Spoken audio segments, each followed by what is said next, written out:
Well, this has not been a good year for the Edmonton Oilers. I don't have to go through the issues. Even the most casual of fans know how bad it is right now. Bob Nicholson has been in charge of the team and the entire organization as CEO of the Oilers Entertainment Group, and he joins us in studio this morning. Good morning, Bob. Hey, Mark. How you doing? I'm good, thanks. Thanks for joining us. We appreciate it. I wanted to start with an overall question that probably has 1,000 answers, but what is wrong with the Oilers? You know what? As you look back at this year in particular, the consistency is just hasn't been there. You look at we've had some winning streaks, and now we're in one of those losing streaks. And you know, over the last 7 games, we've played very well. We had one bad game against San Jose. The rest of the games, we really feel that we're in them and should have had some more points, but we just aren't there. So we need everyone to get some more confidence. We're coming back home. Got 3 games here this week. If we win these 3 games, we're back in the race. This is our last chance to get back in the race, and so we want everything to be positive from our players, and hopefully our fans will come in and really cheer the team on. From a high and wide perspective, beyond what the team is doing right now, what about the organization? It seems that it just has not been able to find its footing. You've been here for 3.5 years now? Yeah, 3.5 years as a CEO. And how have you felt about the way things are run? You know, when I first came in, I thought we were really taking off. We made the playoffs in the second year, and we probably over-succeeded that year, and the expectations of the team got away on us in the public as well as within the organization. And right now, we're just trying to make sure that we look back and find the pieces that we need. I truly believe we have very good pieces. Obviously, we do with, Connor McDavid, Leon Draisaitl, and some very good defensemen. We just have to make sure that we find the right pieces to go with them. And the secondary scoring, we haven't had the secondary scoring this year. If we would have got some more scoring there, I think we would be in a better position. So we're going to look at that as we go forward. But I think, Mark, you got to look at some of the positive things that have happened. And when you look at what we're doing in Bakersfield, they won 14 in a row, down to 15 in a row that they won the other night. So we have some real good assets coming. And we have to really look at that and how do we even improve that situation in the future. And I think when we look at our draft picks, we have to really start to say, hey, they have to go down into Bakersfield, find their way down there, and then bring them up. We've been looking at hoping they'd come up and be able to play. We got to keep them down there and really get them mature so when they come up, they make a difference. Is that a change in philosophies then? Because that has not been the case. Yeah, that hasn't been the case. That's certainly one of the things. We're on a search right now for a general manager.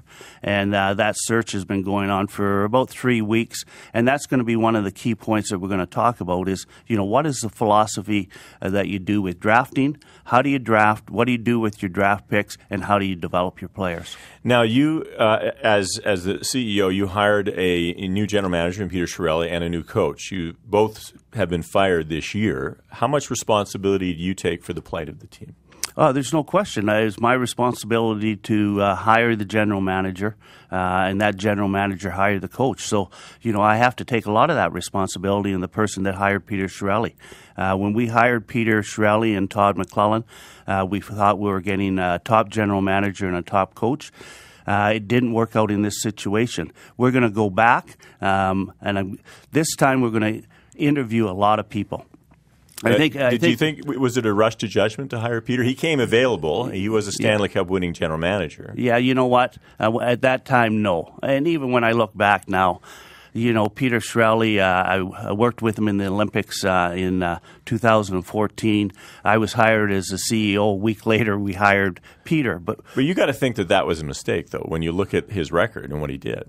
Well, when you look, he'd won the Stanley Cup. I mean with the Oilers. Yes. Now with the Oilers, and you go back all the way to Glenn Sather, and how many people has this organization interviewed to name a general manager? Mm-hmm. Through my research, is one person that they looked at. So, So that's a mistake.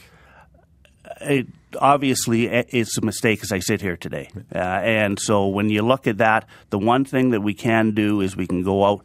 I haven't interviewed one person, haven't started that, but the process for naming the general manager has been really deep in the last 3 weeks. I've talked to so many general managers in the league, so many of the different hockey people, about the different types of general managers. What is the best type of general manager for this city and for this team right now? And so in the next couple of weeks, I'll start to look at getting permission to talk to general managers to find out who is the best fit for this organization. So in other words, decide the kind of person you need and what role, how they approach things, and then make a list from there. Exactly. You know, really put there's two different models that I've looked at, but you'll challenge that back to the people that you're going to interview to bring forward their ideas. So, you know, I think that we got to make sure that we turn over every rock to make sure that we get all that information. So that's the process we're going through now. Hasn't been done, and I feel that this will be a good way to start the new general manager in a position that this team, as I stated earlier, isn't that far off. I think if we get Connor McDavid, even when Peter Chiarelli took the job, it was a dream job to take when you've got, you know, when many people think is the best player in the world at the time, becoming the best player in the world. No question. And, you know, it starts with goaltending, and Mikko has played very well the last few games. It's going to be a key for us, how well he plays in the future, and then where we sit with goaltending. The goaltenders in Bakersfield are playing very well, but they don't want to rush them up. We want to keep them down for a couple more years. Now, you spent a long time very successfully running Hockey Canada, so the transition to running an NHL team has not been as smooth for you. What do you wish you knew coming into this job that maybe you've learned the hard way? That's a real good question, Mark, and I look back at that all the time of, you know, when I came into Hockey Canada, it was a bumpy road.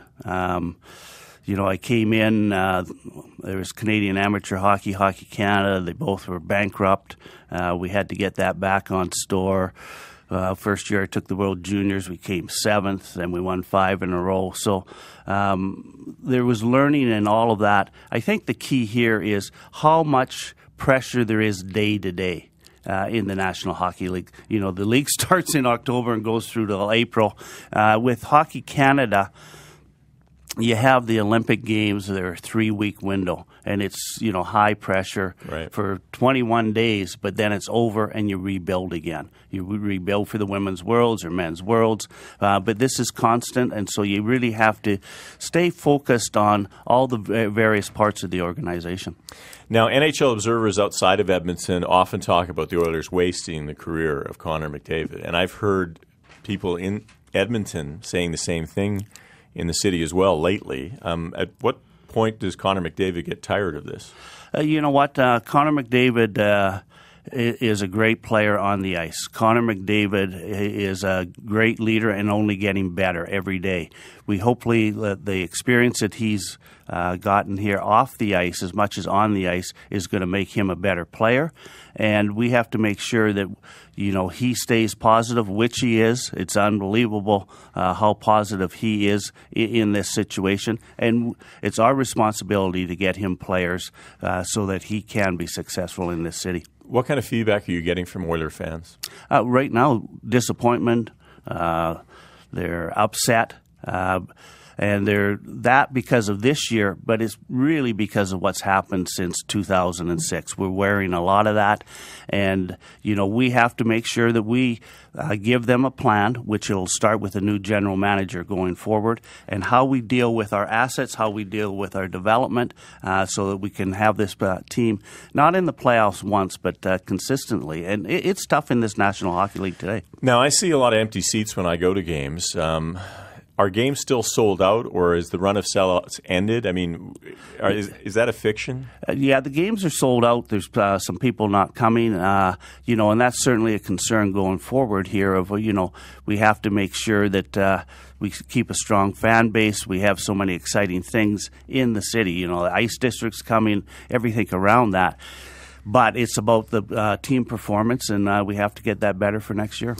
Now, I asked people to send me questions for you. A lot of them are very rude, so I won't ask those. But this is a good one. This is from Sunil, who actually is a hockey blogger. He says, curious to know if they'll be changing their decision-making processes and the level of information, analytics, sports science, etc. they use. Also, with tracking data on the horizon, will the Oilers be prepared to integrate new information and insights? Yeah, definitely. You look back 4 years ago in the analytics side, we were using it a lot. I think when Peter came in, there was a decision to use it, but not as much. But it's certainly something that we'll be going over again with our search with the general manager of how we'll use analytics in a decision-making process for making trades or doing our drafts. Another things that were brought up from various people is that when we talked about the decisions that Peter Chiarelli made, one of them signing Mikko Koskinen, but there was a lot of other people who were involved in that decision. Why would you sign a goaltender with so little experience in the NHL with your team and who had very little success as well in the season? Yeah, that's a question that comes all the time, and certainly it was Peter's, but he used all his pro scouts to make that decision. And when we looked at Mikko and Cam at the time, certainly it didn't look like Cam was going to come back with his contract there. Mikko's contract's up at the end of the year, so he could have been a free agent as well. But when we looked at the goalies that were available, we felt that Mikko was the best one of that group, and that was the reason that Mikko was signed. What is your level of confidence that this can be turned around in a quick fashion, and how much time do you have? Yeah, you know what? I think it can be turned around by next year. You look at the National Hockey League. Again, we're not out of it even this year. Fans might think we're out of it. Well, you're third last in the NHL, and you're a long way from a playoff spot. Yeah, but if we win 3 games here at home, we have to have a great road trip, right, or a great homestand right now. But we're still focused on trying to get this team in the playoffs now. We'll see where we are at trade deadline, and you look at other teams in the National Hockey League that have made the little adjustments, and we'll look at doing that again for next year. Is your job on the line here? You know what? You'd have to talk to Daryl Cates on that. Could you line that up? Would you be able to get him on the phone for me? No, probably not. Yeah. I certainly have a good relationship with Daryl, and my job is to stay focused on getting the general manager, getting the head coach, and getting this team back winning. Well, Bob, really appreciate you coming in for this interview. We appreciate you taking these questions. Thanks again. Yeah, no problem. Thanks, Mark. Bob Nicholson is the CEO of the Oilers Entertainment Group. The Oilers host Arizona tonight at Rogers Place.